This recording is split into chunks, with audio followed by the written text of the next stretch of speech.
So, a few days ago, this stupid phone camera refuses to focus, but oh well. So I found this butterfly chrysalis in a rosemary plant a few days ago. I've been trying to take care of it the best I can. I literally could only rely on Google because I have no previous knowledge and I don't really know anybody. Oh, it's so fucking blurry, but you get the point.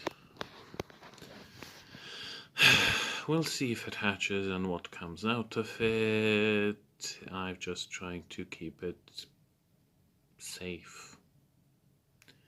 I don't know, I've never done this before.